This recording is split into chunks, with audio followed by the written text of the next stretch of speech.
Hey, everybody, Mark Herman, a.k.a. LA Bengals fan on most of the major platforms, and I am so excited today. We just had to put up a video, and I reached out and I grabbed my good friend Heath Goldman, who is, remember, this is about by fans for fans, and he is one of my closest friends and super fan, and we had to do a free agency frenzy sequel to the last one we did because we inked Collins today. So this is the Jungle Talk free agency frenzy number 2. Where's the horn? Where's the horn? Well, I could grab. I'm not going to grab it. That's a victory horn, but I'm going to come up with some. We should have had something for this. So toot. I mean, anything you want. This has been for the 3rd year in a row, Bengals fans. For the 3rd year in a row, the Bengals didn't hit a home run. They hit another grand slam. I mean, when you look at what we accomplished in free agency, I could not be happier. I mean, we got Kappa. We had Ryan Jensen taken away because Brady resigned, but we nabbed Kappa, we grabbed Karros, and today we got La'el Collins. I mean, he actually came to Cincinnati from what I've been reading. He came Friday. He had a stop in Miami scheduled for Saturday, but we never let him leave town. He basically stayed. Obviously, we had the in with Frank Pollock, but I heard rumors. I haven't been able to confirm this, so you can put in the comments and let me know that he had dinner with Burrow and some guys on Friday night. I know there were pictures of him shopping at a mall on Saturday. He took his physical Saturday, but basically canceled his trip to Miami. And then I was reading on Twitter today that Miami has already shifted gears to Armstead, so I knew we were close. And I waited till it was official, but we got Collins. And there was nothing to do in Cincinnati. What's that? I thought there was nothing to do in Cincinnati. Apparently there's a shopping mall. So, but like I said, I could not be happier. This is such a home run. I mean, think about it. We added, in my opinion, a great center in Karros. We got what I think was the second best guard out there in Kappa. And then we had Collins. I mean, this is just unbelievable. I'm just so excited. Bengal Nation, you should be so happy. And this opens up the draft for us. We'll get into that too. But Heath, just tell me how happy you are with this news today. Well, Mark, I mean, it does open up the draft for us, but more importantly, you start to look at the depth now. Last year, we struggled on the offensive line. If we can keep these people healthy, you've got Carmen, you got Isaiah Prince. I mean, you've got one of these other that we may end up signing back. Reef may want to stay. I mean, he may want to come back and play with this again. Who knows? But, we needed to fix the offensive line. I've been reading, I spend a lot of time on Facebook just reading stuff just because I have nothing to do at night when I can't sleep. But our fans have got to stop. I mean, they have gone out, like you said, 3 years in a row now and hit a home run. This is not Mike Brown anymore. This is his daughter and son-in-law that now are running the team, and Mike has given in, and he is willing to spend the money because he sees what winning will do. Yeah. And we got an amazing offensive line on paper. Pollock's got great coach. Let's just see what we can do. Carmen, had some moments last year, but I think he'll get come around. Prince, starting at the right tackle as a rookie. That's not the right place for him. But as some depth positions, we've got it now. Yeah, no, and you know what? We may bring back. We released Trey Hopkins to free up the salary cap space, but we may bring. There was no bridge burned there. We may bring, him back for depth because he's also a backup center. It's not just depth on the position, but he's a backup center. So I wouldn't be surprised if he comes back. In other news, we also re-inked BJ Hill, which Jake and I talked about in our last video. He was on our wish list. Oganobi actually did not pass his physical in Chicago, so he's still out there. So he never signed his deal with Chicago. But we got BJ Hill, who actually outplayed him for most of the season and stayed healthier. So we re-signed him. Michael Thomas, we got other signings. Clark Harris was re-signed. The other big free agent signing was Hayden Hurst, and this was on the heels of CJ going to New York. I want everybody to understand something. We gave CJ a great offer. We really did. The initial Jets offer, we matched. CJ, from what I'm reading, wants to pursue an acting career after football. He chose to go to the Jets. It wasn't about money. It's about him wanting to be in New York for his after football life. So no bridge burned there in terms of he can always come back to our team later on, years from now. But that was a choice. And what did we do? I know that he was a big locker room presence, and we're going to miss that in the locker room. But we go out and get Hayden Hurst. We got a better tight end on the field. Hayden Hurst will run over you, where CJ wasn't that type of tight end. So, I mean, immediately they went out and like I said, I didn't think we could replace CJ in the locker room, but I knew we could do better than him on the field. And we did with Hayden Hurst. So this has just been an unbelievable free agency period. You know, I was sad to see him go because of the type of person that he was. Yeah. I wasn't sad to see him go because of the football player, although he fought back after a torn Achilles. You know, he did lead that locker room. But let's be honest, some guy by the name of Joe Burrow, Chase, Mixon, Hendrickson, I mean, you've got Hubbard, you have got personalities up and down the line, but they smile and they love to play with each other. Hilton, you know, Apple when he's good Apple, you know, we always go good Apple, bad Apple.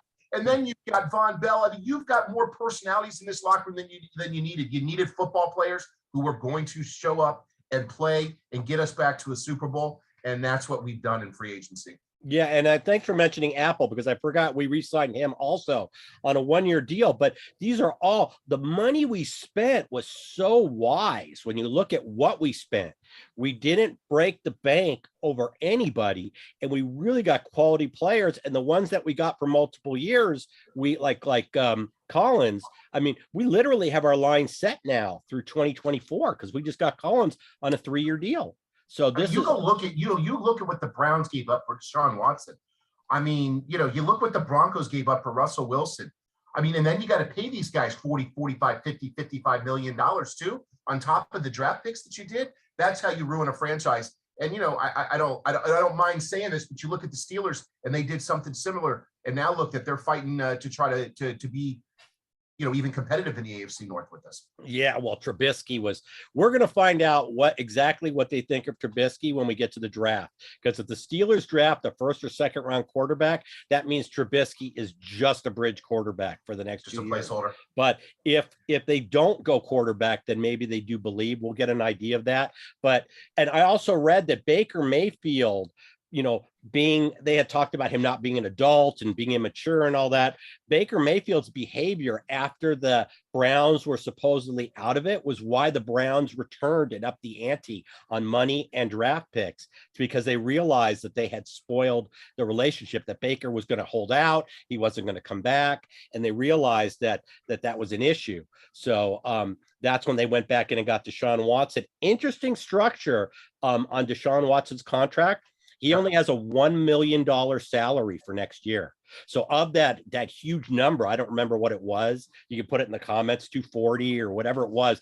But of that, only 1 million for next year. So if the league does suspend him, it won't affect a big chunk of his money. So that was his in protecting himself. He would only lose the $1 million salary if he gets a 1-year suspension. He's gonna get suspended for some amount of games. The NFL has to keep face on this.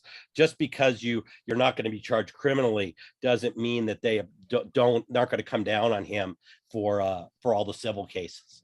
Yeah. So I think the Browns realize that too.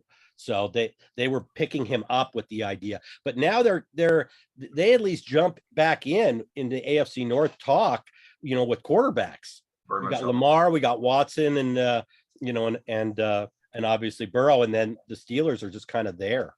But I was actually at a funeral on Friday. A friend of mine's dad passed away. He would have been 90 yesterday, but he's a big Steeler fan. It was one of the guys I went to the Super Bowl with, and they were talking at the reception. We were talking. They were saying, you know what? The Bengals they were commenting about how the Bengals played great as a team. They played for each other. And that's the kind of what we've got built here in Cincinnati is this team plays for each other, not just for the money. I'm curious, Mark. We haven't talked about this in a while. I know we used to a lot last year and the season before. What do you really think of Taylor's play calling? I you know, there's times where I just scratch my head, and other times where I look at this and go, I don't see him being the Sean McVay, you know, tutelage that everybody talks about, and or a Shanahan or some of the, or even, the Chiefs coach, which, Andy Reid. I'm not seeing it yet. What are your thoughts? It's hit or miss. He has his moments. I've talked about this before, how young this team is and how we have a young coach, and he's maturing along with the rest of this team. So I think his play calling was a lot better last year than it was the year before. Correct. But in the Super Bowl, I hated the last 3 play calls. I did support the going for it on 4th down the first time we went for it. And I'll tell you why, because if we get that 1st down, it leads to an immediate score. What I don't believe is going for it on 4th down when you still need another 1st down after that to get into scoring position. We would have been in Money Mac's range had we got that 1st down. So I supported that. Although looking back, obviously we shouldn't have gone. But like I said, at least that one would have led to points immediately. But it's been getting better, but I still got to remember Shanahan's been at this a few more years. So, I'm hoping that Taylor does mature into because you look at what Shanahan did with shorthanded teams against the Rams. Very much so. I mean, that's he took Sean Mannion and some really, just not great quarterbacks and actually wasn't just competitive, beat the Rams, 5 straight times, 6 straight times. So, I mean, that's Shanahan scheming, and I want Zac to mature into that. So, like I said, so it's been hit or miss. That's been my feeling. What is your feelings? Yeah, I sat there at that Super Bowl in my seat, and I looked at my son and I looked at my buddy to my left, and I said, please do not go for this. This is not the place to go for this in this game. And I understand the analytics. I understand the game has changed. In the old days, you would have did something called a punt and taken the field position, buried them deep. And that's what we should have done. And I said it before the play was run. I said, this is a bad idea, no matter how you slice it, even if we got the 1st down. So it's better than we did it on our own 30 in that game, I think, against the Jets, or the 15 or whatever it was, where I thought I was going to slice my wrist. But, the games have all changed. You see it in baseball and the shifts and all this other stuff. And I don't know, analytics, numbers are good, but, experiences tell me that was a bad play call. Well, I like analytics, but I think that your gut should always override analytics. So like when the Chargers coach went for it on his own 18 or whatever it was in the 3rd quarter and basically gift wrapped a field goal to the Raiders the last week of the season, when there's just no analytic that's going to tell you it's okay to go for it in the 3rd quarter of a close game from your 18-yard line. So there's got to be a gut check where you say, I don't care what the numbers say. My gut says don't do this. So I think you kind of take them with a grain of salt, but if your gut tells you to override, you have to override. So I'll tell you one thing very interesting. I saw today Von Miller signed with the Bills. Yeah. And then, and you look at Whitworth retiring, you look at OBJ with a torn ACL, probably not going to be back, for much of the season, if any of it next year. The Rams are a very different football team this year, this coming season, than they were last season. And the AFC has become murderer's row. Yeah. I mean, it is going to be very, very difficult to get through the AFC, no matter who you are. Yeah. So I love what we're doing in free agency, but we've got to be much better football team next year than we are this year, which I think we are. But, how good we are, I don't know. I mean, we've got to get a lot better than what we currently are on paper right now, even to have a chance at the AFC next year. I think we're still the leader in our division. I think we are the best team in our division. I look at the Ravens. I think we can handle them. With or without Deshaun Watson, we're better than the Browns, and I don't sweat the Steelers. But you get beyond that, you're right. You have the Chiefs, you have the Bills, and you have the Broncos now that are serious, and the Chargers have done some amazing additions to their defense. I mean, but here's the good news in all of that. Okay, the Chiefs and the Chargers and the Broncos are all in the same division, and that division isn't going to send 3 teams to the postseason. So one of those quarterbacks is going to be left out. So let's just say like the Chiefs stumble or the Broncos stumble, Wilson takes time to settle in. We're not going to have to go through all of them, but when you look at the list of quarterbacks, we're going to have to go through two of them. There's no way around it. Our playoff games, if we win our division, our playoff games are going to consist of a Mahomes game and a Josh Allen game, or a Russell Wilson game and a Mahomes game, and then maybe we're going to have to at least go through two, if not three, of the quarterbacks, just depending on how the seeding goes.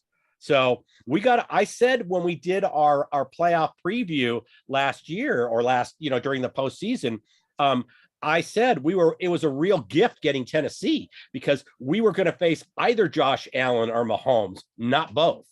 And so we're going to get that where we're going to eliminate, maybe we knock out a Mahomes and Allen knocks out a Russell Wilson. So you're going to wind up going through two of the quarterbacks. There's just no way around it. I know this is Bengal talk, but I will throw out something that I thought was exceptionally surprising in free agency, just to kind of leave it at that. Rodgers re-signing with Green Bay and Davante Adams leaving. And supposedly Rodgers knew he was leaving as well. So for him to sign that contract, he said, you know what, get me as much money as I can for one last year. I'm going to lose my buddy that I throw everything to. I thought that was very interesting. But you could have seen him playing for the Steelers was kind of the rumors. Yeah. It's interesting that Davante Adams did the same thing that Kappa did on Tampa Bay. Tom Brady called up Kappa and said, stay, after they got Jensen to stay and they got his extension. And I think because Kappa's younger, I think he's 27. You can correct me if I'm wrong, but he was thinking long-term, okay, if I stayed with Tampa Bay, maybe the Cincinnati opportunity isn't there in 2 years, right? And he could sign and be here a long time. There's no reason. He's got Burrow. Why wouldn't you want to be here a while? And I think he picked that over Tom Brady. And I think Davante Adams did the same thing. He thinks long-term, he's got a longer future with Derek Carr and Josh McDaniels that he's going to. Rodgers is what, maybe a couple more years. So both guys, I think, were thinking, next contract. Not just about this contract, but about I could get this contract and I could get another contract from the same team down the road long term. So I think they were both kind of thinking the same thing when you bring up the Adams deal. It's way too early to be talking about this, but I will throw it out there for future conversations. Looking at what a Burrow contract may look like and what Chase's contracts may look like, this salary cap better increase substantially to make sure that we can keep a team intact. So it'll be interesting. Burrow's is only hours away from his hometown. The question is, will he take a hometown deal? And I don't know. I don't know. So we'll see. It'll be interesting to see what happens. And next year and a half is going to be very interesting for both of those players. Yeah, you're noticing the 3-year contracts, and that's because in year 3 of those contracts, we need to give Burrow the contract. So we're going to have, Kappa and these guys and now Collins, we're going to have them still in the last year of their contract when we have to take the huge hit that year. So I think you can see Katie's always been in charge. She went to law school. She's always been in charge of the contracts. Even Mike Brown had his hands on the steering wheel, but I think they're thinking, you can see the thinking down there. They're already thinking about the Burrow contract, the Christian Kirk contract this year. That's going to mess things up. Hopefully the wide receiver market will come back to earth because wide receivers are going to be very expensive this year. We have to deal with Chase in 3 years. And that Kirk contract, something like that happens that year and we're going to be in trouble. But with Burrow, these numbers are getting ridiculous in terms of you're now talking $50 million a year. So does Burrow leave Cincinnati because he can get another $2 million a year from another city? I don't think so. The numbers are just getting so big now that, 5 years, $250 million, it's just, you go to 260. Do you leave for $10 million over 5 years? I don't know that money is going to be the deciding factor. I'm not disagreeing with you. My point was more about being able to field a competitive team. That's one of the things that you and I talked about when we first drafted Joe, is let's try to go win a Super Bowl during his rookie contract. Because when you got to give these guys, back then it was $40 million. Now you're looking at Deshaun Watson getting $50 million a year.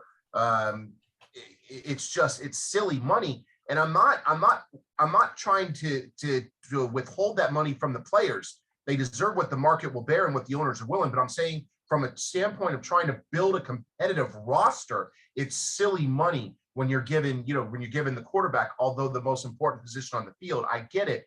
That kind of money, it's tough. They want to win too, and you got to put players around them.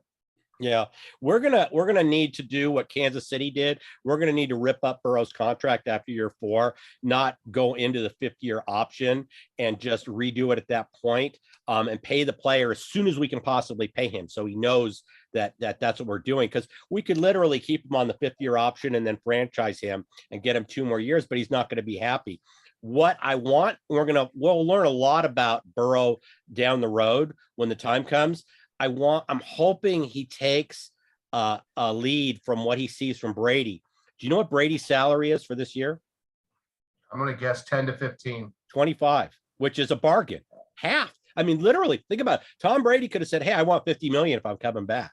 He doesn't do that. He never did it on New England. Now, obviously, he's got a wife that makes more money than he does, so that makes things a little easier at home. But you know what I'm saying? Brady leaves the money there so they could go get Jensen, so they can re-sign Fournette, so they took Godwin off the franchise and they gave him a contract because Brady is only paying for 25 million. I'm hoping that Burrow sees that same kind of thing. You know what? Let me make 45 million a year instead of 55, and if the team reciprocates by keeping players. That's why Brady was so upset when Wes Welker left and went to Denver. He was like, I'm playing for 5 million less than market, and you let Welker go to Denver. I mean, that really irked him. So, and rightfully so, because he's smart about it. This is why Brady is Brady, because he's willing to do that. So, no doubt about it. But all right, we're going to wrap this up, guys. Everybody should be so excited. Oh, last comment I want to make before we forget. This opens up everything for the draft. We have done so well in free agency. We can do anything we want at 31. We could trade back from 31 and get multiple picks in the 2nd round. I mean, there's only so many roster spots. So we need to just focus on the quality, not the quantity of players. But this means we could go quarterback. We could go edge rusher with 31. We can do whatever we want. We're going to add depth. We're still going to draft some O-linemen, but this just really nailing a guard, a center, and a tackle, and a new tight end in free agency. This opens up everything for us. So, Mark, it is still the year of the Tiger. It didn't work for us for the Super Bowl, but it's still the year of the Tiger. It sure worked in free agency. And I'm going to say, you know what? I'm wearing a Super Bowl shirt for a reason. We got a good shot at getting back there this year. We're going to be competitive. And like I said, if we stay healthy, we're tops in our division. So it's how far in the playoffs are we going to go? And can we get back? My family's from Phoenix, as you probably recall. So I've already told my sister, who lives right by the stadium, that we could have a group of people and take it over the Airbnb for that weekend. Yep. We're going to be there. So I've already, like I said, I'm already hoping. So I saw the Arizona too. It's a 45-minute flight to Sky Harbor, as you well know. So we could even drive if we want. Yes, sir. Get the party bus. So, hey, Heath, thanks for joining me on such short notice. But like I said, I'm in the middle of tax work. I had to put up something. I was so excited when we inked Collins. So we will keep throwing up videos as the news comes up. So with that, I'm going to say, hoo day, everybody. Hoo day. Take care. Be happy, Bengal Nation.